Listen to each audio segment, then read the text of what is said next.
Inverter आज के time में घर के लिए सबसे बड़ी जरूरत बन गई है, खास करके ऐसी जगह के लिए जहां लाइट बार बार जाती है या फिर ऐसी जगह जहां पे एक बार लाइट चली जाती है तो 2-3 घंटे बाद आती है। ऐसी सिचुएशन में आपके घर के लिए इन्वर्टर बहुत जरूरी हो जाता है। इन्हीं जरूरतों को पूरा करने के लिए हम अपने लिए एक अच्छा इन्वर्टर खरीदते हैं। नॉर्मली अच्छा इन्वर्टर खरीदने के लिए हमारे पास 2 ऑप्शन होते हैं।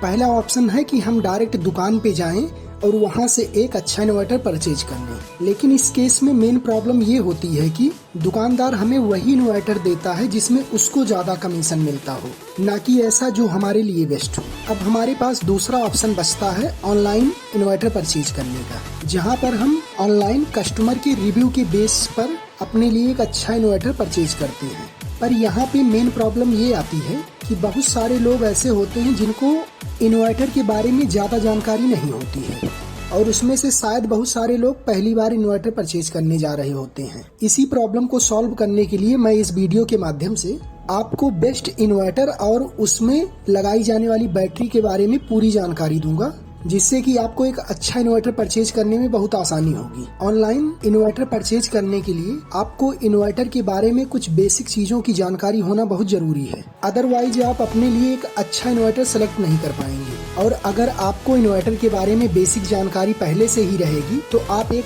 अच्छा इन्वर्टर परचेज कर पाएंगे, वो भी दुकान से कम दाम पे। ये वीडियो इन्वर्टर के लिए कंप्लीट इन्वर्टर बाइंग गाइड होने वाली है। कृपया इस वीडियो को लास्ट तक देखें, एक भी सेकंड के लिए इसको स्किप ना करें। साथ ही साथ आप इस वीडियो को लाइक भी कर दें और इस चैनल को सब्सक्राइब कर लें, क्योंकि इस चैनल पर इसी तरह की बहुत सारी इंफॉर्मेटिव वीडियो आती रहती हैं। आपको वीडियो के एंड में एक बोनस पॉइंट भी मिलेगा, जिससे कि आपको इन्वर्टर खरीदने में और ज्यादा आसानी होगी। इन्वर्टर खरीदते टाइम हमारे लिए सबसे जरूरी ये होता है, हमें पहले अपने घर का लोड काउंट चेक करना होता है, जिसमें हमें बेसिकली ये पता करना होता है कि हमारे पास कितने वाट्स का खपत है। अब इसके लिए आपको स्क्रीन पे एक टेबल दिखाई दे रहा है, जहाँ पे आप ये चेक कर पाएंगे कि कौन कौन सा प्रोडक्ट कितनी एनर्जी यूज करती है, जिसकी मदद से आप अपने घर का लोड कैलकुलेट करेंगे।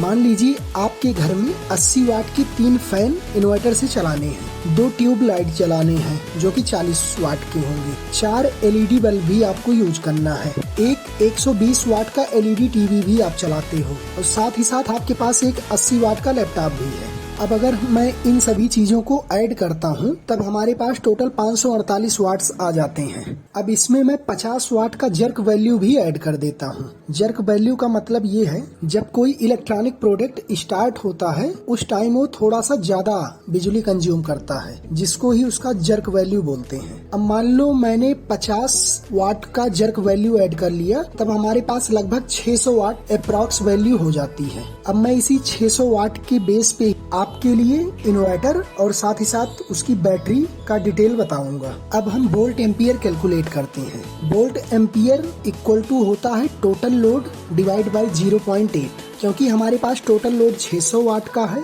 अब इसको हम अगर 0.8 से डिवाइड करते हैं तो हमारे पास लगभग 750 VA आता है। इसका मतलब ये है कि हमारा इन्वर्टर कम से कम 750 VA का होना चाहिए, लेकिन मैं सजेस्ट करूंगा कि आप कम से कम 900 VA का इन्वर्टर परचेज करें और आप ऐसे ही फार्मूला यूज करके अपने घर का लोड कैलकुलेट कर सकते हैं और उसके बेस पर आप अपने लिए इन्वर्टर परचेज कर सकते हैं। अब सवाल ये आता है कि हम इन्वर्टर का VA वैल्यू कैसे पता करेंगे, तो ये सिंपल सा आपको हर इन्वर्टर पे लिखा हुआ मिल जाएगा और ऑनलाइन परचेज करते टाइम वेबसाइट पे भी VA का डिटेल मिल जाता है।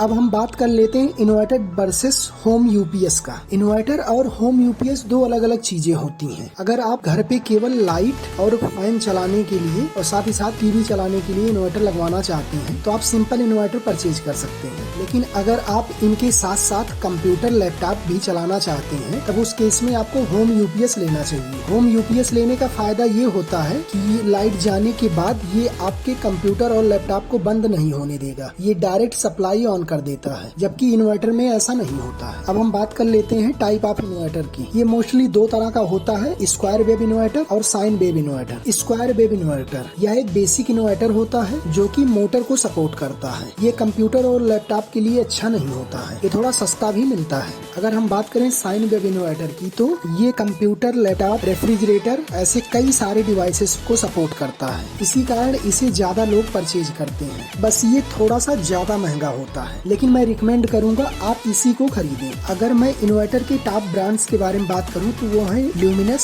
सुकाम, एक्साइड। अब जब हम ये डिसाइड कर लेते हैं कि हमें कौन सा इन्वर्टर परचेज करना है, तब बारी आती है बैटरी की, क्योंकि हमें पता है कि इन्वर्टर केवल चार्जिंग के लिए प्लस एसी से डीसी और डीसी से एसी में कन्वर्ट करने के लिए यूज होता है। ये इलेक्ट्रिसिटी को स्टोर करने के लिए बैटरी का यूज करता है। बिना बैटरी के ये इलेक्ट्रिसिटी नहीं स्टोर कर सकता। अब बात आती है कि हमें अपने इन्वर्टर के लिए कौन सी बैटरी लेनी चाहिए। इसके लिए हमें बैटरी के टाइप के बारे में जानना बहुत जरूरी है। नॉर्मली 3 तरह की बैटरीज मार्केट में अवेलेबल होती हैं। पहली है फ्लैट प्लेट बैटरी। ये फर्स्ट जनरेशन बैटरी है। इनफैक्ट ये बहुत ज्यादा यूज होने वाली बैटरी होती है। सेकंड नंबर पे आता है ट्यूबुलर बैटरी। ये नेक्स्ट इम्प्रूव्ड वर्जन है फ्लैट प्लेट बैटरीज का। ये सबसे ज्यादा यूज की जाने वाली बैटरी होती है। मोस्टली लोग इसी को परचेज करते हैं। ये ज्यादा महंगी भी नहीं होती है और बेहतरीन परफॉर्मेंस देती है। इन बैटरीज का लाइफ भी 5 ईयर का होता है, लेकिन ये थोड़ा महंगा होता है। थर्ड नंबर पे अगर हम बात करें तो वो होता है मेंटेनेंस फ्री बैटरीज। जैसा कि नाम से पता चल रहा है कि इसमें मेंटेनेंस बहुत कम होता है, ना कि बराबर। पर प्रॉब्लम ये है कि ये सभी जगह उपलब्ध नहीं होती। इसे परचेज करना थोड़ा मुश्किल होता है। अगर बैटरीज के टॉप ब्रांड्स के बारे में बात करूं तो वो है ल्यूमिनस, एक्साइड,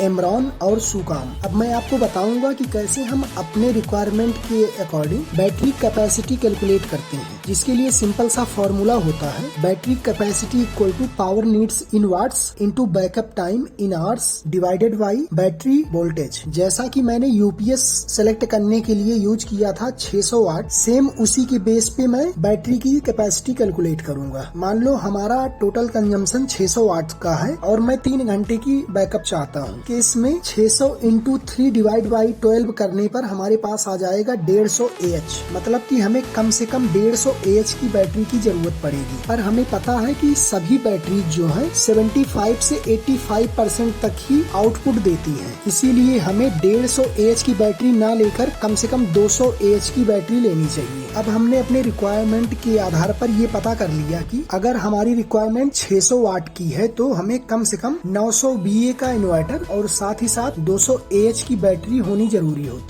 जरूरी है, तभी हमें बेस्ट आउटपुट मिलेगा। अगर आपने यहाँ तक वीडियो देखा है तो आपको एक बोनस पॉइंट के बारे में भी मैं बताता हूँ। इस वीडियो के डिस्क्रिप्शन पे हमने एक लिस्ट डाल रखी है जहाँ पर आपको बेस्ट इन्वर्टर और बेस्ट बैटरी मिलेंगी। वहाँ से जाकर आप डायरेक्ट उनको परचेज कर सकते हैं और आप ये वीडियो जब भी देखेंगे आपको वो लिस्ट हमेशा अपडेटेड ही मिलेगी। आप वहाँ से बेझिझक परचेज कर सकते हैं। अगर आपको वीडियो अच्छा लगा हो तो आप कृपया वीडियो को लाइक कर दें और साथ ही साथ चैनल को सब्सक्राइब कर लें, ताकि हम किसी नए वीडियो में आपसे मिल सके और आपको ऐसे ही इंफॉर्मेटिव जानकारी मिलती रहे। नमस्कार।